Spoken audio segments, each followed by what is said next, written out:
Hello நண்பா, இன்னைக்கு நம்மளோட சேனல் என்ன வீடியோ பார்க்க போறோம் பார்த்தீங்கன்னா மொபைல் டெட் கம்ப்ளைண்ட்க்கான சொல்யூஷனை பத்தின வீடியோ தான் பார்க்க போறோம். வாங்க நம்ம இப்ப வீடியோக்குள்ள போகலாம்.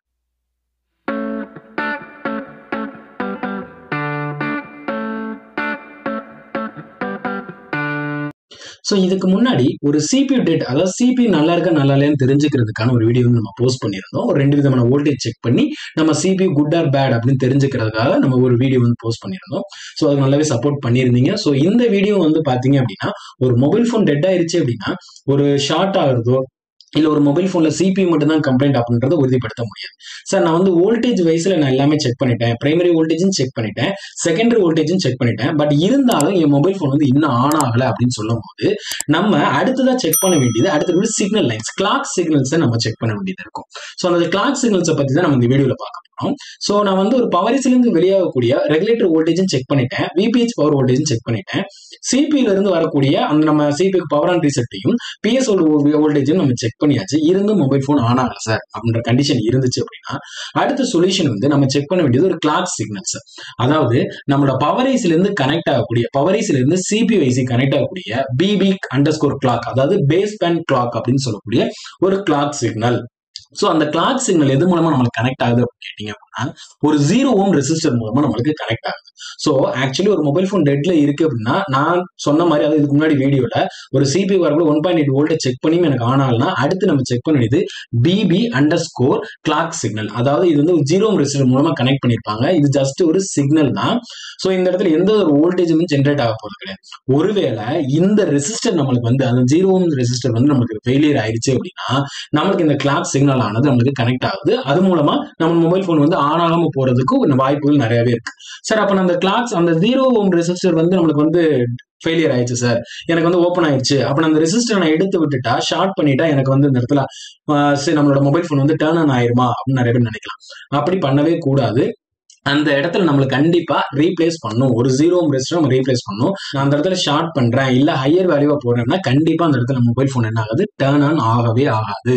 சரிங்களா? சோ அடுத்து CPU இருந்து கனெக்ட் ஆகக்கூடிய நம்ம EMMC கனெக்ட் ஆகக்கூடிய அங்கே ஒரு 0 ஓம் ரெசிஸ்டர், அதான் நம்மளோட கிளாக் சிக்னல். இதுக்கு முன்னாடி நம்ம ISP பின்னோட வீடியோ எல்லாம் போட்டிருந்தீங்க அப்படின்னா அந்த கிளாக் சிக்னலை பத்தி பேசியிருப்போம். ஏன்னா ஒரு மொபைல் போனுக்கு வோல்டேஜ் எவ்வளவு இம்பார்ட்டன்டோ கிளாக் சிக்னல்ன்றது ரொம்பவே இம்பார்ட்டன்ட் தான். சார் இந்த வார்த்தையில தான் நம்மளுக்கு வந்து எல்லா சர்க்கியூட்லயுமே கொடுத்திருப்பாங்களா? நான் இப்போ 2 விதமான சர்க்கியூட்டை ஓபன் பண்ணி காட்ட போறேன். சின்ன சின்ன சேஞ்சஸ் தான் இருக்கும். அதாவது BB அண்டர்ஸ்கோர் கிளாக், அப்புறம் பாத்தீங்க அப்படின்னா CPU இருந்து EMC கனெக்ட் ஆகக்கூடிய கிளாக் சிக்னல். இது கண்டிப்பா எல்லா மொபைல் போன் மதர் போர்ட்லயும் கொடுத்திருப்பாங்க. சோ இந்த கிளாக் சிக்னல் நீங்க எல்லா சர்க்கியூட்லயுமே நம்ம பார்க்கலாம். சோ அதை நான் வந்து கண்டிப்பா ஒரு 2 விதமான சர்க்கியூட்ல உங்களுக்கு ஓபன் பண்ணி காட்டுறேன்.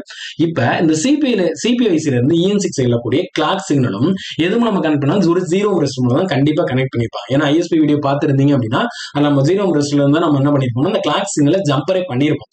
அப்ப இந்த இடத்துல அந்த 0 ஓம் ரெசிஸ்டர் ஃபெயிலியர் ஆயிட்டாலும் அல்லது ஓபன் ஆயிட்டா எனக்கு வந்து கண்டிப்பா என்னன்னா இங்க இருந்து சிக்னல் போகாது, எனக்கு EMC IC என்ன ஆகாது, ஃபங்க்ஷன் ஆகாது. அப்ப மொபைல் டெட்டுக்கான சொல்யூஷன் ஒரு CPU IC மட்டும் கிடையாது, பவர் ஐஸ்ல இருந்து வரக்கூடிய இந்த கிளாக் சிக்னல் BB கிளாக் சிக்னலும் மற்ற CPU IC இருந்து EMC செல்லக்கூடிய கிளாக் சிக்னல் அதை கனெக்ட் பண்ணிருக்கக்கூடிய அந்த 0 ஓம் ரெசிஸ்டர் ஃபெயிலியர் ஆயிட்டா நம்மளுக்கு என்ன ஆயிரும் அப்படின்னா கண்டிப்பா மொபைல் போன் ஆன் ஆகாது.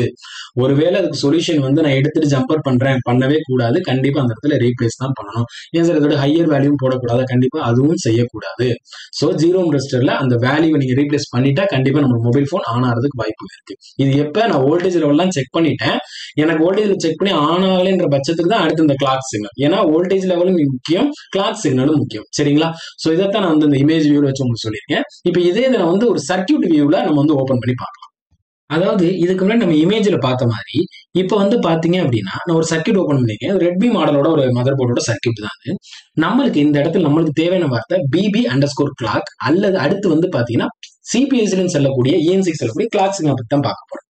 சோ இதுல வந்து பாத்தீங்கன்னா நான் கண்ட்ரோல் F கொடுத்து சர்ச் பண்றேன். இதுல வந்து நான் டைப் பண்ணக்கூடியது BB அண்டர்ஸ்கோர் கிளாக்.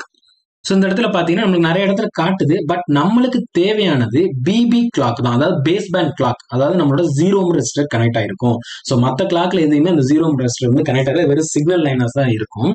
சோ இந்த இடத்துல BB கிளாக் சார் இதுல வந்து பாத்தீங்கன்னா கெப்பாசிட்டி, ஒருவேளை இந்த கெப்பாசிட்டி ஃபெயிலியர்னாலும் நம்மளுக்கு என்ன ஆகுது, சிக்னல் வந்து நம்மளுக்கு கனெக்ட் ஆகுது. சோ அதனால கூட மொபைல் போன் டெட்டா இருக்கலாம். அப்ப ஒருவேளை அந்த ஜீரோ ரெஸ்ட் நல்லா இல்லை அப்படின்னா கண்டிப்பா அந்த இடத்துல என்ன பண்ணி ஆகணும், அதே இதுல ஜீரோ ரெஸ்ட் நம்ம ரீப்ளேஸ் பண்ணிட்டோம் அப்படின்னா நம்மளோட டெட் கம்ப்ளைண்ட் வந்து நம்மளுக்கு சால்வ் ஆயிடும். சரி, இது வந்து என்ன ஐசி எதுல இருந்து சார் கனெக்ட் ஆகுன்னு கேட்டீங்கன்னா நம்மளோட பிஎம்ஐசி PM8937 வந்து பவர் ஐசி. ஸோ இங்க இருந்து நம்மளுக்கு நம்மளோட சிபி லைனுக்கு தான் நம்மளுக்கு கனெக்ட் ஆகும். நான் பிபி கிளாக்கை கிளிக் பண்றேன். ஸோ கிளிக் பண்ணீங்கன்னா எனக்கு அடுத்தது காட்டக்கூடிய இந்த பிபி கிளாக் லைன் டேரக்டா பார்த்தீங்கன்னா நம்ம கண்ட்ரோலர் செக்ஷன் தான் வருது. ஸோ அந்த கண்ட்ரோல் செக்ஷன் எதுக்குரியது, நம்மளோட சிபி செக்ஷனை தான் கண்ட்ரோல் செக்ஷன் சொல்லுவோம். ஸோ இந்த பிபி கிளாக் ஆனது டேரக்டா அந்த ஜீரோ ரெஸ்ட் மூலமா சிபியூக்கு வந்துருச்சு. ஸோ இந்த செக்ஷன் எனக்கு ஓகே. தென் அடுத்தது இன்னும் மொபைல் ஆன் ஆகலாம். அடுத்து நம்ம செக் பண்ண வேண்டியது சிபியூல இருந்து EM6 சொல்லக்கூடிய கிளாக் லைன். ஸோ அந்த கிளாக் லைன் எப்படி நம்ம கண்டுபிடிக்கலாம்னா, இதுக்கு முன்னாடி ISP நோட் வீடியோல நம்மளோட கிளாக் சிக்னல் பத்தி பேசியிருக்கோம். ஸோ அதே கிளாக் லைனை மட்டும் தான், ஏன்னா அதுல தான் நம்ம ஜம்பர் பண்ணிருப்போம் ரெஜிஸ்டர்ல, அந்த ஜீரோ ரெஜிஸ்டர். அந்த கிளாக் லைனை தான் இப்ப நம்ம வந்து இங்கே நம்ம என்ன சொல்றோம் அப்படின்னா SDC1_clock. ஸோ இந்த ஜீரோ ரெஜிஸ்டர் தான் நம்மளோட சிபியூல இருந்து EMC கனெக்ட் ஆகக்கூடிய ஒரு சிக்னல் லைன். ஸோ இதுல ஏதாச்சும் ஃபெயிலியர் இருந்துச்சு அப்படின்னா மொபைல் போன் வந்து பாத்தீங்கன்னா நம்மளுக்கு ஆன் ஆகாது. சரிங்களா? ஸோ இதை நான் கிளிக் பண்றேன், SDC_clock கிளிக் பண்ணிட்டேன். ஸோ அடுத்தது நம்மளுக்கு அடுத்த செக்ஷன் ஓப்பன் ஆகுது. இதுதான் நம்மளோட EMMCயோட செக்ஷன். கம்ப்ளீட்டா உங்களுக்கு தெரியும். ஸோ இதுல நம்மளுக்கு VCC கிளாக், நம்மளோட கமாண்ட், டேட்டா பின் இது எல்லாமே இருக்கும். ஸோ இதுல நம்மளுக்கு கிளாக் லைன் ஆனது பாத்தீங்கன்னா SDC1. ஸோ இதுதான் நம்ம சிபில இருந்து நம்ம EMC கனெக்ட் ஆகக்கூடிய லைன். இது அந்த சிக்னல் லைன் தான் நம்ம ஜீரோ ரெஜிஸ்டர் போட்டுருவோம். ஒருவேளை அந்த ரெஜிஸ்டர் நமக்கு ஃபெயிலியர் ஆயிடுச்சு, ஓப்பன் ஆயிடுச்சு அப்படின்னா நம்ம கண்டிப்பா அந்த இடத்துல ரீப்ளேஸ் பண்ணணும். ஸோ அந்த இடத்துல அதிகமான வேல்யூல போடுறேன்னா கண்டிப்பா போடக்கூடாது, மொபைல் போன் ஆன் ஆகாது. சரிங்களா? ஸோ இது வந்து ஒரு டெட் கம்ப்ளைண்ட்டுக்கு இதுக்கு முன்னாடி சிபி பத்தி பேசியிருந்தோம். இப்போ ஓவராலா எனக்கு வோல்டேஜ் வைஸ் நான் செக் பண்ணியும் எனக்கு ஆன் ஆகலன்னு ஒருத்தர் கேட்டிருந்தார், நம்ம கமெண்ட் செக்ஷன் கேட்டிருந்தாங்க. ஸோ கால் பண்ணி கேட்டிருந்தாங்க. ஸோ அதனால தான் அந்த சிக்னல் லைன்ஸையும் கண்டிப்பா நம்ம செக் பண்ணணும். ஸோ இதை தவிர்த்து சார் வேற இந்த வார்த்தையில வந்து வேற ஏதாச்சும் மாறுபடுமா சார்? சின்ன சின்ன சேஞ்சஸ் தான் இருக்கும். எக்ஸாம்பிளுக்கு வேணா நான் இன்னொரு சர்க்யூட் உங்களுக்கு ஓப்பன் பண்ணி இப்போ லைவா காட்டுறேன். ஸோ ஆக்சுவலா இது Redmi 6A மாடலோட சர்க்யூட். இதுக்கு மேலே Redmi 5A வந்து பார்த்தோம். அதுல BB_clockன்னு கொடுத்துருக்காங்க. இங்க சின்ன சேஞ்சஸ் தான் அதுலயே. ஸோ இதுல வந்து பாத்தீங்கன்னா PMIC_clock_BB அப்படியே டோட்டலாவே சேஞ்சஸ் ஆயிருக்கு. ஸோ இதை நம்ம சர்க்யூட் வைஸ்ல நாலேஜ் நல்ல தெளிவா இருந்தோம் அப்படின்னா நம்மளால அனலைஸ் பண்ணி ஈஸியா கண்டுபிடிச்சிட முடியும். ஸோ இதுலயும் பாருங்க ஜீரோ ரெஜிஸ்டர் தான் கனெக்ட் பண்ணிருக்காங்க. அதாவது இது நம்ம பாத்தீங்க அப்படின்னா இது MT6357 சொல்லக்கூடிய நம்மளோட பவர் ஐசி. ஸோ இந்த பவர் ஐசி இந்த PMIC இந்த கொடுத்துருக்கா PMIC_clock BB. ஸோ இந்த சிக்னல் ஆனது அடுத்து எங்கே போகும் அப்படின்னா நம்மளோட சிபிஐசிக்கு தான் போகும். வேணா நான் என்ன பண்றேன், காப்பி பண்ணி சர்ச் பண்ணி காட்டுறேன். ஸோ இங்க பாத்தீங்கன்னா நமக்கு தெரியும் இதுதான் நம்மளோட சிபிஐசி MT6765 அப்படின்னு சொல்லக்கூடிய சிபிஐசி. அதாவது நம்மளோட பவர் ஐசில இருந்து சிபிக்கு வரக்கூடிய அந்த கிளாக் சிக்னல் அந்த ஜீரோ ரெஜிஸ்டர் மூலமா கனெக்ட் பண்ணிருக்காங்க. அப்ப சின்ன சின்ன சேஞ்சஸ் தான். நம்ம சர்க்யூட் வைஸ் நாலேஜ் இருந்துச்சு அப்படின்னா அவனை ஈஸியா நம்ம என்ன பண்ணிக்கலாம், இதுல கண்டுபிடிச்சலாம். அதாவது இந்த கிளாக் சிக்னல்ன்றது நம்மள சிபிஐசில இருந்து EM6 சொல்லக்கூடிய கிளாக் சிக்னல் வந்து எந்த சேஞ்சஸ் இருக்காது அந்த வார்த்தையில. இந்த பிபி கிளாக் மட்டும் சில சேஞ்சஸ் இருக்கும். நம்ம சர்க்யூட் நாலேஜ் இருந்துச்சு அப்படின்னா அதையும் நம்ம ஈஸியா கண்டுபிடிச்சு ரெக்டிஃபை பண்ணிடலாம். ஸோ இதுதான் வந்து பாத்தீங்க அப்படின்னா டெட்டுக்கான ஒரு சொல்யூஷன். இதுக்கு முன்னாடி வோல்டேஜுக்கான சொல்யூஷன் சொல்லியிருந்தோம். ஸோ இப்போ வந்து நம்மளுக்கு வோல்டேஜ் நல்லா இருக்கு, மொபைல் போன்ல ஷார்ட்ல எதுவுமே இல்லைன்றப்ப இந்த கிளாக் சிக்னலை செக் பண்ணோம் அப்படின்னா மொபைல் போன்ல டெட் கம்ப்ளைண்ட்டை நம்மளால சால்வ் பண்ண முடியும்.